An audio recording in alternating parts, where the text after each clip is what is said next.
What's going on, guys? Welcome back to the channel. It's your boy Sly Jordy, and welcome back to another episode of F1 25 Driver Career Mode for the Qatar Grand Prix. Just 2 Grand Prix left to go until the end of the season, and we are in a battle for P3. If you missed last episode at the Las Vegas Grand Prix, what a chaotic Grand Prix that was, and in an unlikely turn of events, we managed to snatch our second ever win in a Formula 1 Grand Prix, a third win if you count the sprint at Spa. The difference being that we were one of the best cars, if not the best car at Spa. In Vegas, we absolutely weren't, but with 3 safety cars, the first of which playing right into our hands, and the second of which, Lando Norris, you know, we had DRS, we were able to take it off him, and then he kind of fell asleep on the safety car restarts after that. But with the second and third safety cars and the fact that we were on medium tyres against everybody else's hards, yeah, we really took the pain for that first stint on hards, and then in the second stint, just everything came together for a very unlikely but an amazing win. So here we are, 2 races left to go of the season, and we are just 13 points behind Oscar Piastri for P3 in the driver's standings. Hamilton is still mathematically in it.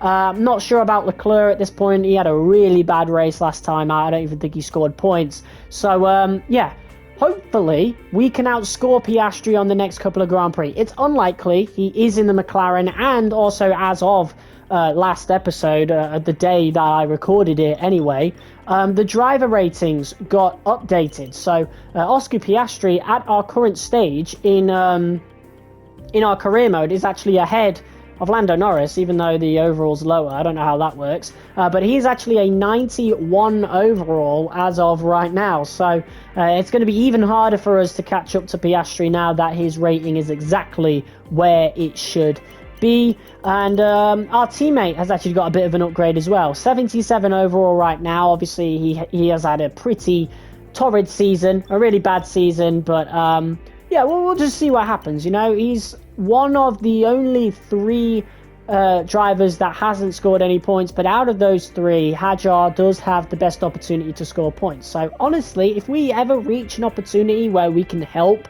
Hadjar score points, I'm absolutely going to help him out, you know, just for the sake of him getting those points. But either way, 2 races to go, and 2 races to go for our current contract at Red Bull, in the junior team, of course. We're hoping to go into Aston Martin next season. I got an email from our agent about the driver market rumours, especially Williams Racing apparently have been struggling with their targets this season, which I don't really understand. They're having a pretty good season, being in P6 in the Constructors, and able to fight for P5. George Russell and his high results the last couple of Grand Prix is literally the only reason why Mercedes even have P5 at this current moment in time. Antonelli has 25 points, but yeah, if you look at the Williams guys, they are definitely a lot more consistent together.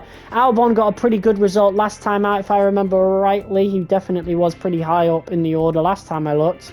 However, he ended up finishing P19. I wonder how that happened.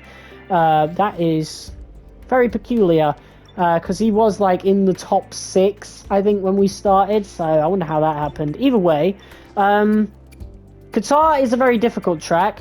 In terms of, you know, myself, I've never been too good at Qatar, unfortunately, mainly because I like to blame it on the AI straight line speed, but even in F1 23, I wasn't the greatest.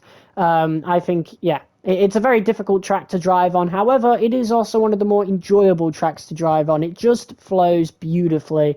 And it was definitely one of my favorite tracks to drive on in F1 23. And it's a sprint weekend this time. I don't think it was last season, but it was in F1 23, and it was, and it is here apparently. So we'll get a good representation of where we're at for the race in sprint qualifying. That is going to be very interesting. I don't know what I want to do with the MGUH. This is an overheating thing, but quite honestly, I haven't really had much of an issue with overheating at all at any point this season. So I think we could kind of push this for the last couple of Grand Prix. If not, I'm not going to replace any parts for Abu Dhabi. So if we're going to replace any parts, it probably should be this one. And I just honestly don't feel the need for it. Qatar is one of the hottest circuits on the calendar, however, hence why it's so late on the calendar now.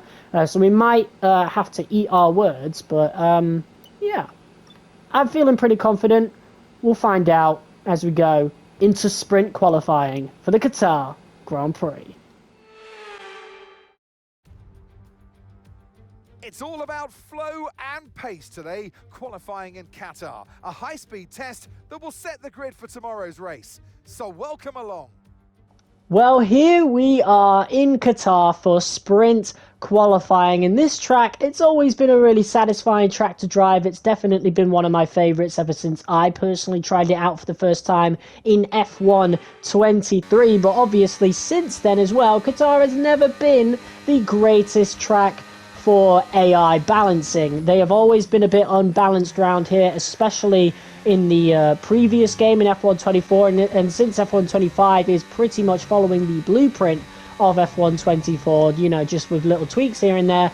I'm not entirely confident going into this weekend, but of course our first lap, it feels just fine. There's a bit more wear on the front left, so we'll have to keep an eye on that throughout this weekend as we come around the final corner. This is the penultimate round of the Formula One World Championship, and it's not a good sign. 3/10 off of Lance Stroll, and as we actually start this our actual lap, we're all the way down in P16. We've been out qualified so far by even our teammate, who has not out qualified us all season. I think he might have maybe once.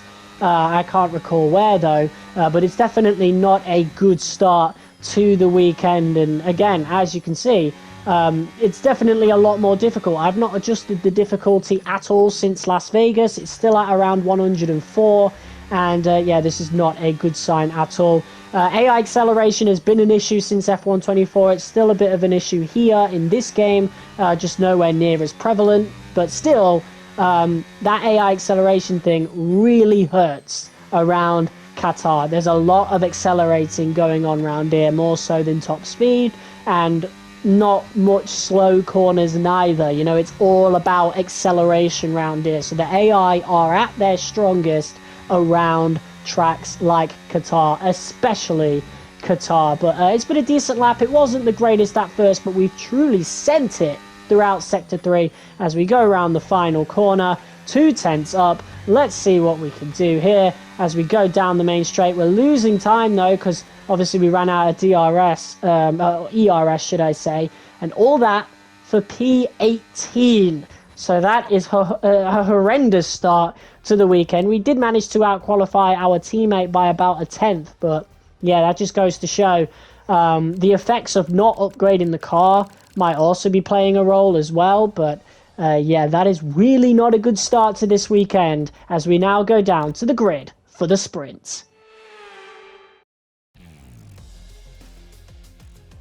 So it's all about speed in today's sprint. Not very many laps and no chance to get ahead on strategy. Who here today has the raw skill to take them to the top?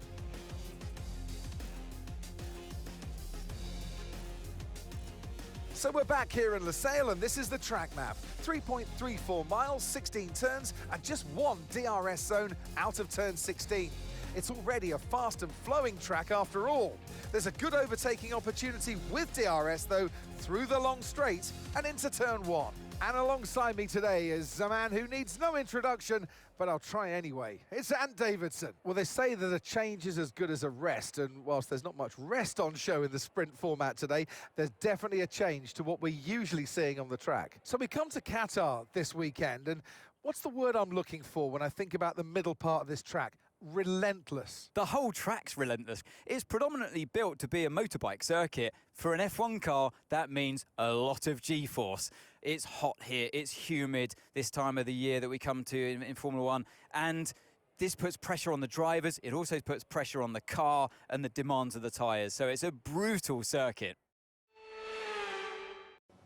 Well, here we are as we wait for the 5 red lights to get this sprint underway. It's time for a bit of a recovery drive. It's our worst qualifying spot of the season, I'm pretty sure, all the way down in P18 as we now look to make our way past the Alpine of Jack Doohan. Gabriel Bortoletto, should I say, covers off Jack Doohan, and that allows us to have a peep around the outside. It's a little bit dangerous right now as a lot of the cars are battling, a lot of cars are side by side. It is Fernando Alonso, who's not had a very good qualifying, or maybe not a good start, alongside Nico Hülkenberg. Nico has the inside, he's looking to make the pass. I can't get past either of them. They are seemingly forming a blockade as Alonso going down the inside of Hülkenberg, looking to get behind his teammate Lance Stroll. Cuts off Hülkenberg. That's very aggressive from Fernando right there. And we actually managed to catch him off guard, but we don't have the grip to get round the corner, unfortunately. And Fernando Alonso has better acceleration in that Aston Martin, and it is overall the better car. We are the worst car in the grid at this point. That's not been the case throughout the season, but again, I did stop upgrading as soon as the new regulations were announced. So we've just not managed to make that much progress, as Carlos Sainz in the Williams now looks to overtake us for P14, and that is a position lost for us. I did try to keep it, but Sainz defended that really, really well as we now go on to lap 4. And yeah, that's P15 for us. And the pain doesn't stop there, as now we're on to lap 6. Jack Doohan, 5 tenths behind nearly, just equalises that gap pretty much straight away. The acceleration that the AI get around here is absolutely ridiculous. Max Verstappen, the next car behind us, we're obviously not going to give him too much trouble. He must be taking grid penalties going into this weekend, and really he's got no pressure whatsoever. He can score absolutely 0 points this weekend, and I'm pretty sure the championship will still be confirmed at some point, probably even this Grand Prix. We have only got one Grand Prix after this one. Surely Verstappen will have that confirmed pretty soon, and that is pretty much the end of it. P17, we managed to keep Hülkenberg behind pretty well, but look at the tyre wear on that front left. Absolutely diabolical. But yeah, look at that. 6 seconds up the road is Jack Doohan. That is huge. We're going to definitely have to adjust the difficulty, because that is just not realistic or viable at all. The amount of acceleration the AI get round here is insane. I did say that it would be an issue, because I do remember in F1 24 it being an issue, but yeah, that was a whole different story. So yeah, let's just get into Grand Prix qualifying. It's all about flow and pace today, qualifying in Qatar. A high-speed test that will set the grid for tomorrow's race. So welcome along. Well, Crofty might be recycling voice lines, but I won't be. This is qualifying for the Qatar GP. The sprint didn't go the greatest for us, but this is where it matters most. Let's see if we can get a good spot on the grid. And of course, we have the advantage of being able to use strategies, you know, the pit stops, to be able to negate some of the advantages that the AI do have around here. I have turned down the difficulty from 102 to 98. I feel like that would be pretty good for the AI acceleration. It's not going, it might affect them quite a lot in the slow corners compared to me, but again, there's only like 1 or 2 slow corners around this entire track, and then the AI have the advantage for pretty much the rest of it. So even though I have turned the AI down to 98, that doesn't confirm anything. We might still have a really, really difficult time around here, and qualifying will be the first indication of that. Our original lap was only good enough for P13, and so far this lap has not been much of a improvement at all. In fact, it's not an improvement. We are actually really struggling. So regardless of me turning the AI difficulty down, Qatar is still proving to be a totally different beast to the rest of the season. And to be quite honest, this actually encourages me to keep Qatar on the grid to see if we can kind of figure it out and you know, manage to beat the AI. That might be this episode with just turning the AI down. Who knows? Of course, there are other factors, like our car is definitely now the worst on the grid, with other cars having, you know, finalized all their upgrades and stuff. But yeah, as we come around the final corner, I've tried to push it as much as possible, but yeah, about a 10th down from our original lap. It's just not good at all. Still out-qualifying our teammate and out-qualifying Alonso, Antonelli and Bortoleto, so it's not the worst thing in the world, but P16 is still a long way away from the points.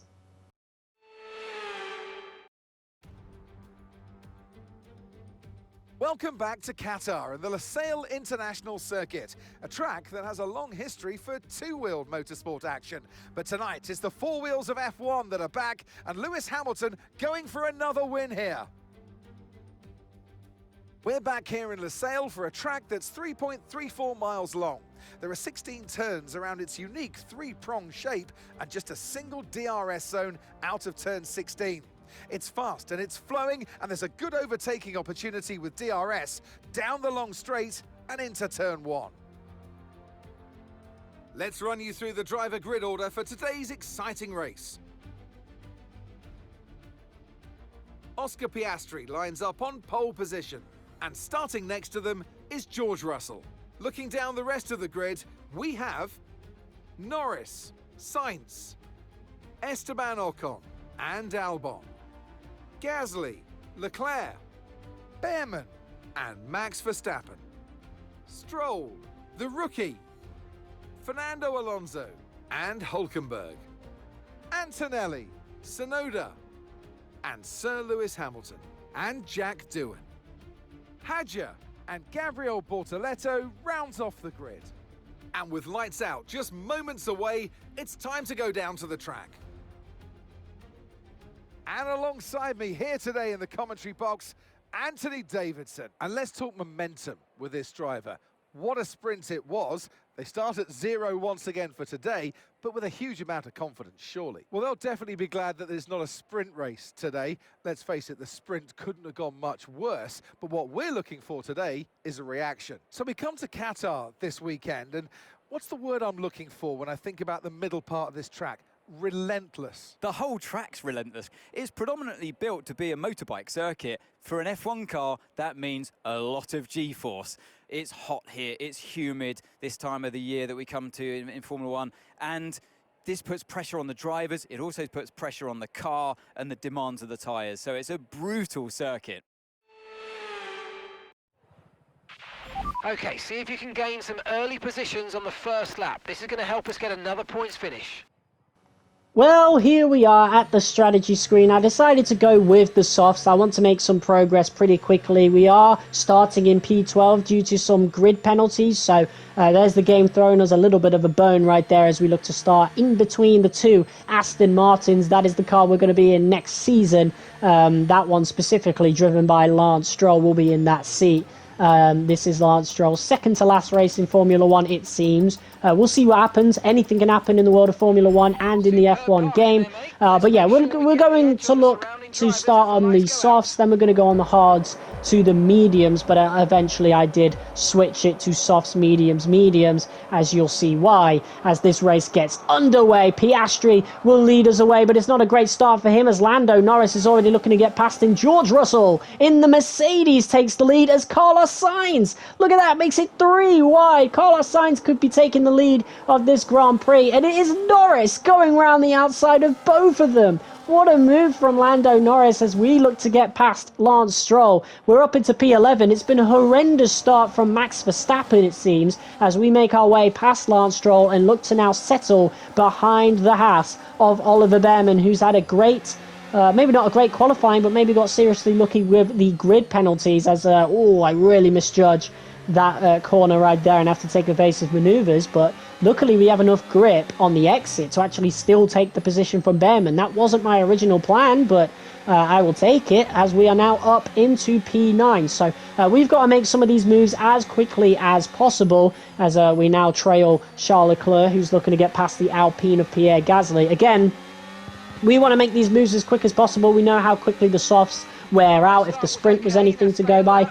Even when they were pretty worn, I still felt as though Qatar flowed really nicely and that we weren't losing too much time in terms of like comparing my own lap times. But as you can see, dirty air is wild round here. I'm barely able to steer the car through some of these corners, but already this is a much better start than the sprint. However, again, we have a lot more grip, we're on the softs, and we're on a two-stop strategy, so the race could look very different for us by the end of it, as Charles Leclerc now gets the move done on the Alpine of Gasly. Gasly still trying to fight it too wide going into turn 1, but Leclerc obviously has the inside. He's going to get that move done, and he's going to be able to move up the grid, up into P7, as we're looking to get past Gasly. Gasly's actually trailing Leclerc already. Perhaps there's an engine failure, an engine problem going on with the Alpine. Maybe it's engine wear, I don't know. But either way, I'm sensing a move coming very, very soon, as Gasly has lost 8 tenths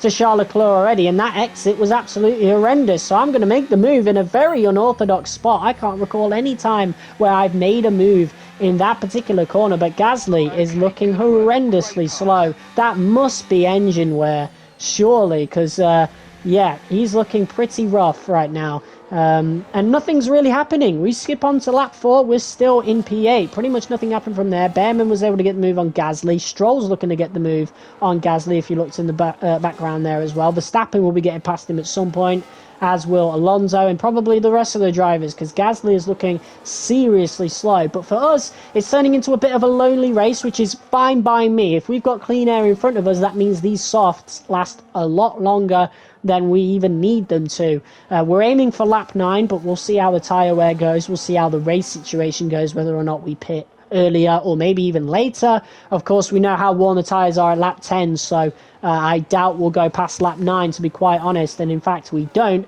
We're going on to lap 8 now, still in P8. The guys behind us have caught up a little bit.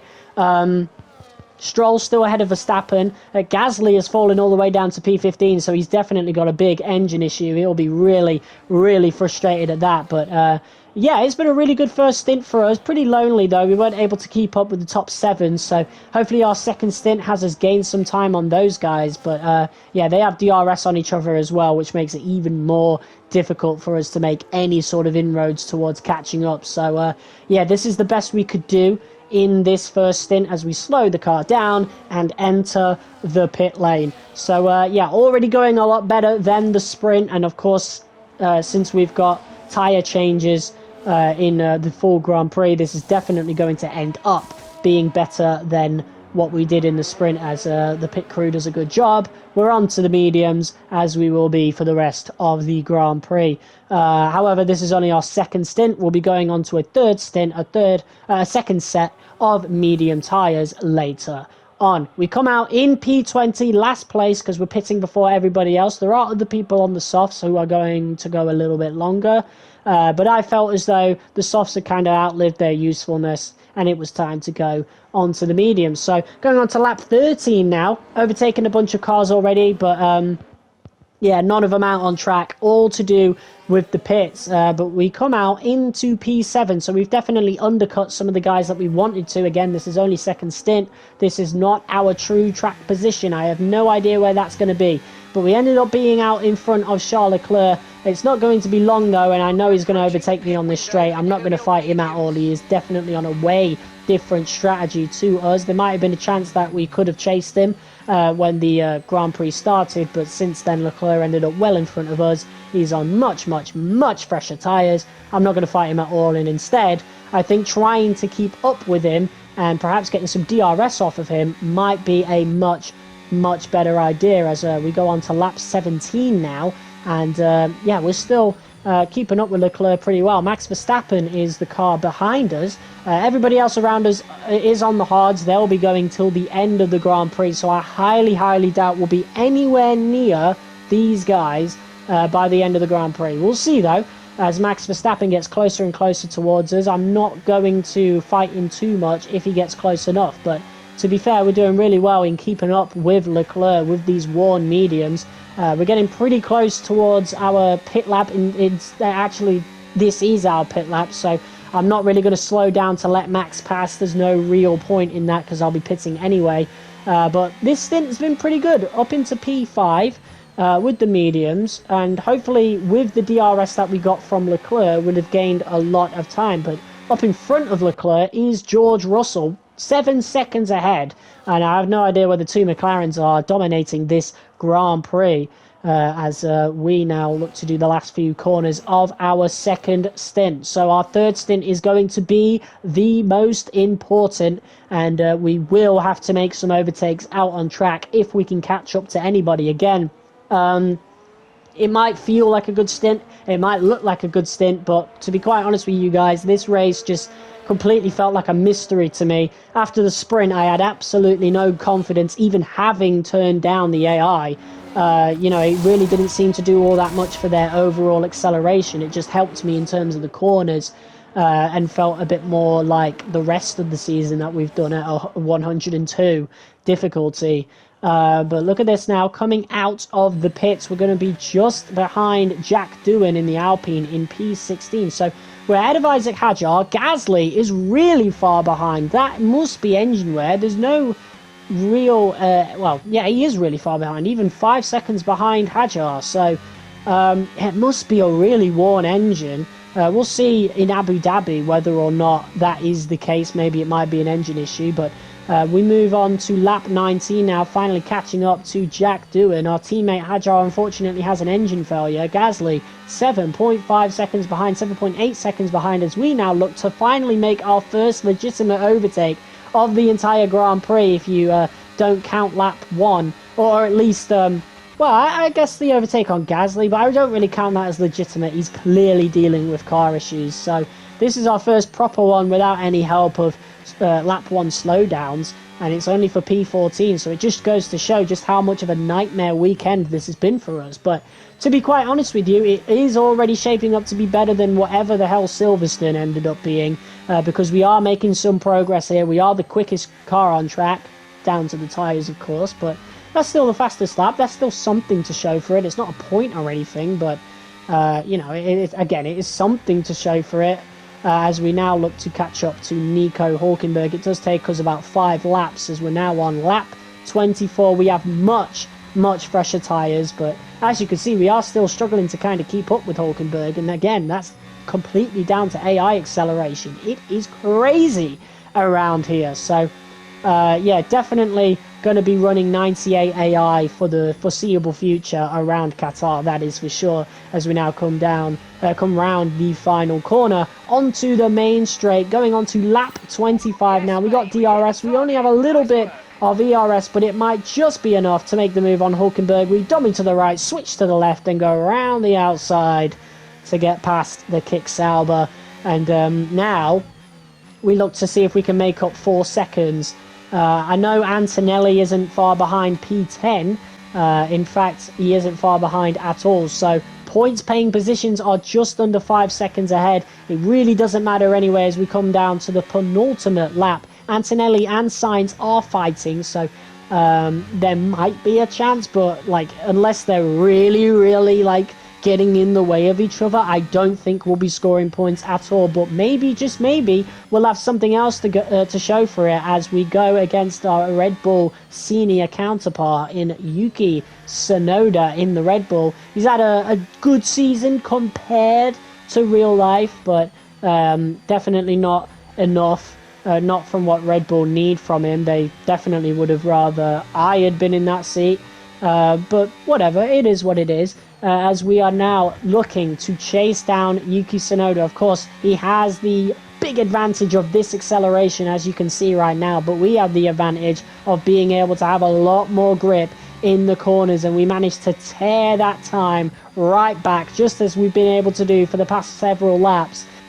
As we now go through this fast left-hander, can we get an overtake on Yuki Tsunoda? Can we snatch P12? And look at the cars up ahead. Look at how much time Sainz and Antonelli lost. If there was just a few more laps, maybe, just maybe, we could have gotten points. It's a bit disappointing, but look at this now. We're using everything we have, and we're going to dive, absolutely send it down the inside of Yuki Tsunoda. Sent it too much. He does the switchback, makes us look really silly, but that might have slowed him down, caught him off guard enough for us to actually be able to make another overtake here, another attempt at the very least, similar to how we did Pierre Gasly, as we come up to a slow corner very soon. We're getting so close to him, hitting the bollard as we dive down the inside of this corner.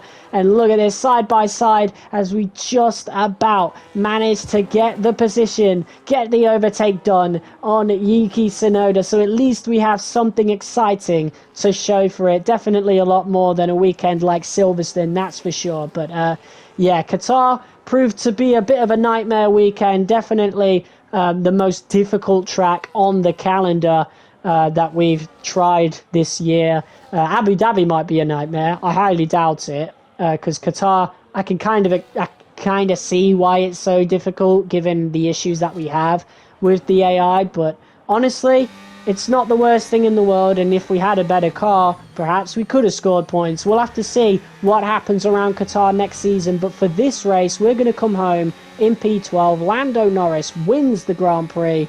It's P12 for us. We've got nothing to show for it but pride.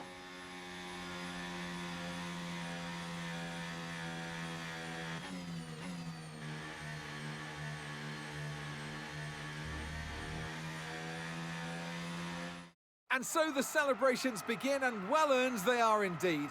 It might have looked simple at times, but as any racing driver will tell you, competing at this level at the very top is anything but simple. There's no catching them now then. We have a new World Drivers' Champion. Here's the checkered flag, and our winner has Landoed. It's Lando Norris for victory. It was a joy to watch today, honestly, because the driver was clearly able to read the conditions well on track, to use the information properly from the team, and usually come up with the right solution at the right time. From lights out to the checkered flag, this is what they're racing for. It's points and a trip to the podium. He raises the trophy over his head. Lando Norris, head and shoulders above the rest today.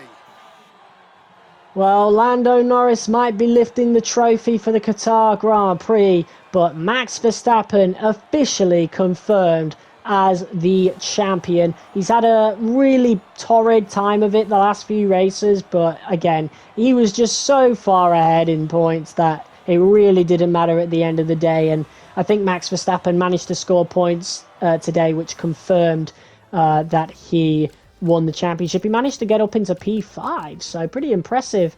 Oh no, P4. Yeah, so pretty impressive considering he started in P10. We started in P12, ended in P12, so I guess that's not a horrible thing. We ended up being 2 seconds faster than the rest of the grid, and that just goes to show how overpowered the AI were accelerating. 2 seconds quicker, and yet we still struggle to catch up to everybody. That is how OP the AI acceleration is this year. Just like F124, maybe not as bad, but again, that just goes to show just how bad Qatar is in this game. So yeah, definitely turn the AI down in your own career modes when you try Qatar, otherwise you're going to have a horrible time of it. But pretty much everything else has been confirmed. Because of that result, we're not going to get P3 in the driver's standings. It's P4 for us. I think we have too many points for one of the Ferraris to catch up to us now. So P4 is where we end up in the driver's standings, and P5 for VCarb in, or was it P4? I don't remember, but I have not cared for the constructors for a long time now. That has not changed at all. In terms of whatever our position was at all, we've been nowhere near anybody anyway. So guys, cheers for watching. Next episode will be the final episode of Season 1, and I can't wait for Season 2. I'll see you next time. Peace.